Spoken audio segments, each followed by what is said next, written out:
Perkenalkan, nama saya Salsabila Gurizara dari 11 Perhotelan 1, nomor absen 31.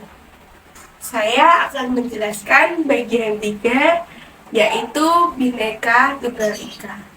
Unit 2 tentang kolaborasi antar budaya. Dan bagian 4, yaitu Negara Kesatuan Republik Indonesia. Dan unit 1 tentang sengketa batas wilayah Blok Ambalat antara Indonesia dan Malaysia.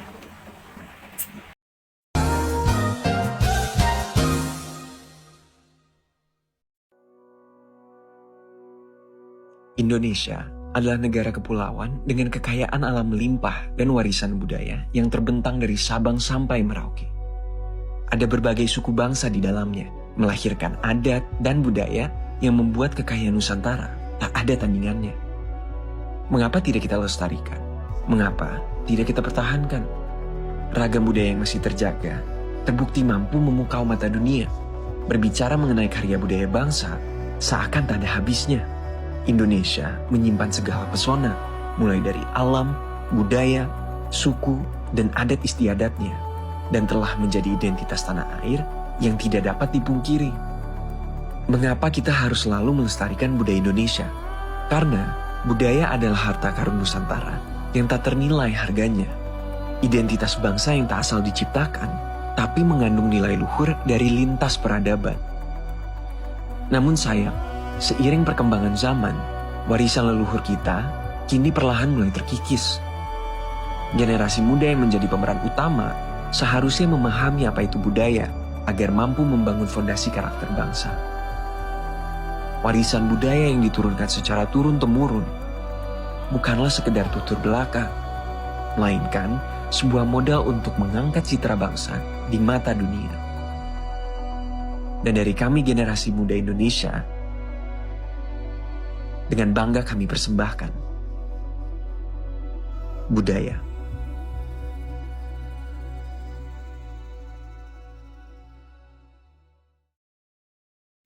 Yang pertama, saya akan membahas tentang kolaborasi budaya.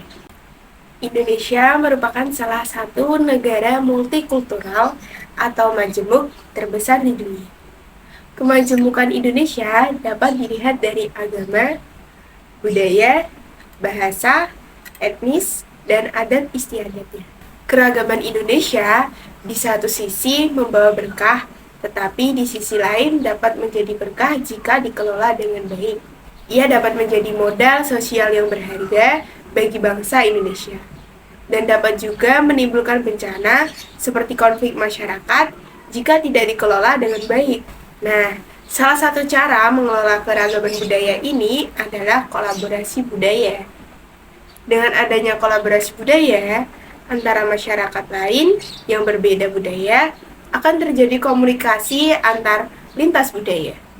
Jadi, kolaborasi budaya itu merupakan sebuah proses kerjasama antar masyarakat yang punya kebudayaan berbeda untuk mencapai tujuan bersama yang ingin dicapai. Nah, tujuan dari adanya kolaborasi budaya yaitu 1. Melestarikan dan mengelola keberagaman. Dengan adanya kolaborasi budaya, keberagaman budaya daerah dapat terus lestari. Yang kedua, memperkenalkan budaya. Dengan mengenalkan budaya, budaya akan dikenal dengan lebih luas dan tetap lestari. Yang ketiga, saling menghargai perbedaan kolaborasi budaya, mempertemukan dua atau lebih budaya yang berbeda dari daerah yang berbeda pula.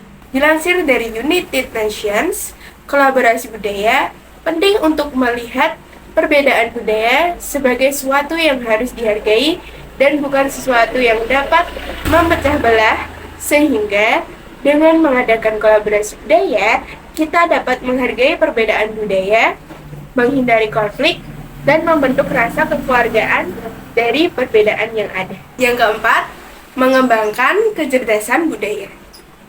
Dilansir dari Humanities Libertex, kecerdasan budaya adalah kompetensi dan keterampilan yang memungkinkan seseorang berfungsi secara efektif dalam lingkungan lintas budaya. Kecerdasan budaya berkembang saat kita mampu menghormati dan menyesuaikan diri terhadap budaya tertentu. Yang kelima, mengembangkan kreativitas. Alasan mengapa kita harus mengadakan kolaborasi budaya adalah mengembangkan kreativitas. Hal tersebut karena memadukan dua budaya atau lebih memerlukan kreativitas dan juga inovasi agar tetap menghormati kedua budaya dan juga menarik minat masyarakat. Bentuk dari kolaborasi budaya diantaranya adalah pentas seni budaya, pameran seni budaya, pertunjukan seni budaya, parade budaya, upacara kemerdekaan, dan bazar. Nah, salah satu contoh dari kolaborasi budaya adalah Festival Gugak Indonesia. Bagaimana jadinya jika gamelan atau budaya tradisional Dayak berkolaborasi dengan kesenian tradisional Korea Selatan ya?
Harmonisasi yang indah ini muncul melalui kolaborasi budaya dalam Festival Gugak Indonesia. Festival Gugak ini menyajikan keindahan kolaborasi musik tradisional Indonesia dan Korea Selatan yang sepenuhnya didukung oleh Korea Foundation di bawah Kementerian Diplomat Korea Selatan untuk mengembangkan hubungan antara Korea Selatan dengan Indonesia. Festival Gugak Indonesia yang terbentuk dengan tujuan membangun pertukaran budaya Indonesia Korea di bidang musik tradisional sebagai ajang kreativitas dan perlombaan yang terbuka secara umum dengan menyasar komunitas atau grup musik tradisional di seluruh Indonesia. Berada di bawah naungan Gamelan Arirang yang berdiri sejak tahun 2015. Yang kedua ada Grebek Sudiro. Bangko dapat kuwi sempal aja.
Grebek Sudiro adalah perayaan grebek yang menggabungkan budaya Jawa dan budaya Tionghoa di Sidro Praja. Perayaan ini awalnya dilakukan untuk tradisi Islam seperti Maulid Nabi Muhammad, Muharram, Idul Fitri, dan Idul Adha. Tradisi ini kemudian berkembang menjadi acara kampung yang dilaksanakan menjelang Imlek, yang acara utamanya adalah karnaval dan gulungan. Yang utama dalam perayaan Grebek Sudiro adalah keberagaman dan kebinekaan. Masyarakat Tionghoa, Jawa, dan etnis lainnya turut serta dalam penyelenggaraan Grebek Sudiro yang menjadi acara tahunan Kota Surakarta. Ornamen yang ditampilkan selama perayaan juga sangat beragam. Awal mula perayaan Grebek Sudiro ialah pada tahun 2007. Meskipun bukan perayaan dari masa lalu, tapi perayaan ini merupakan pengembangan tradisi yang telah ada sebelumnya. Teko, buk teko dari kata buk, tempat duduk dari semen di tepi jembatan atau di tempat rumah. Sedangkan kata teko ialah koci, tempat air lain.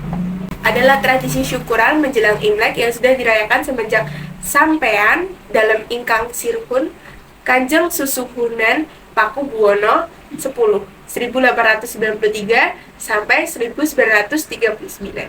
Dalam perkembangannya, Grebek Sudiro telah menjadi bukti tingginya kesadaran masyarakat Solo untuk saling bahu-membahu, menghilangkan stigma negatif, rasial, dengan jalur kultural. Grebek Sudiro sekarang merupakan panggung untuk menguatkan ikatan persaudaraan masyarakat kota yang majemuk, strategi kebudayaan untuk merayakan pembangunan dan menguatkan tali hubungan lintas etnis yang harmonis. Jadi, itulah penjelasan dari saya tentang kolaborasi budaya. Selanjutnya, saya akan menjelaskan tentang sengketa batas wilayah Blok Ambalat antara Indonesia dan Malaysia.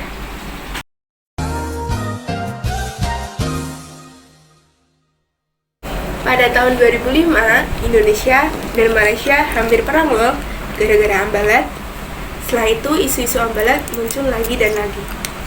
Ambalat adalah blok dasar laut, bukan pulau maupun daratan. Blok ini diberikan Indonesia ke perusahaan swasta konsesi migas, dan menariknya Malaysia juga mengklaim konsesi tersebut dan menjadi tumpang tindih.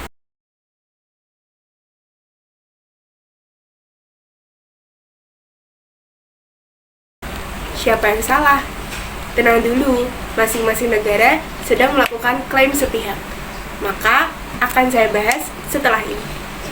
Kronologi sejarah sengketa batas wilayah antara Indonesia dan Malaysia. Ambalat adalah blok laut luas mencakup 15.235 km persegi yang terletak di Laut Sulawesi atau Selat Makassar dan berada di dengan perpanjangan perbatasan darat antara Sabah, Malaysia, dan Kalimantan Timur, Indonesia.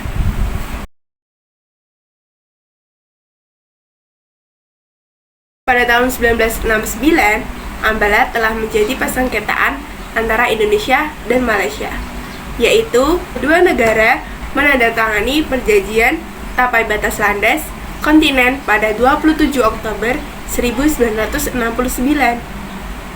Pada 1979, secara sepihak, Malaysia memasukkan Ambalat ke wilayahnya.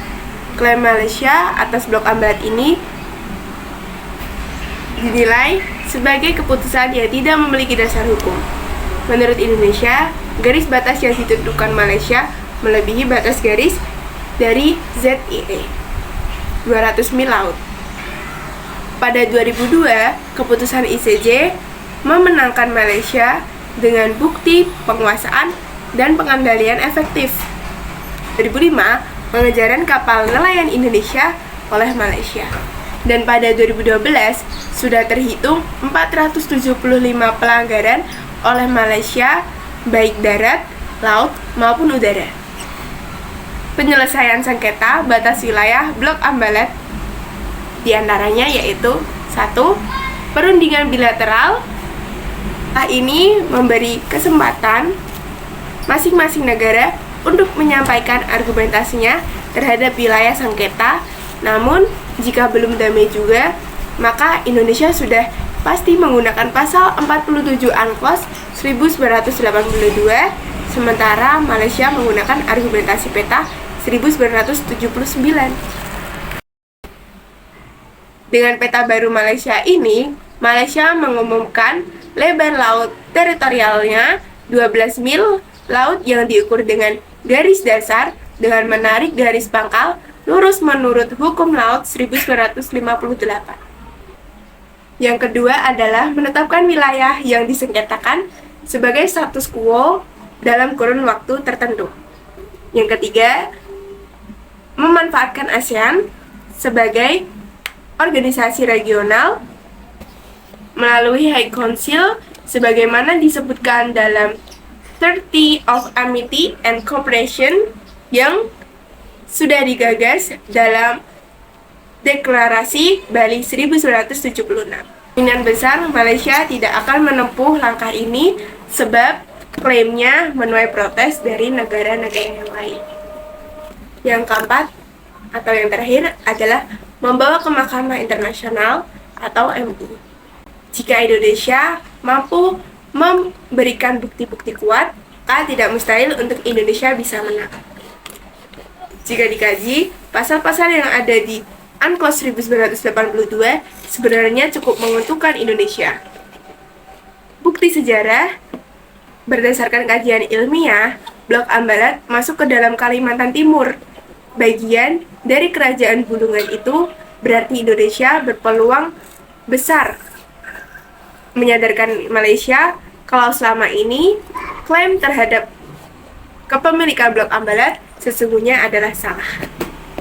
Itu saja yang dapat saya sampaikan. Kurang lebih dan salah benarnya saya mohon maaf. Saya Bunga, pamit undur diri. Wassalamualaikum warahmatullahi wabarakatuh.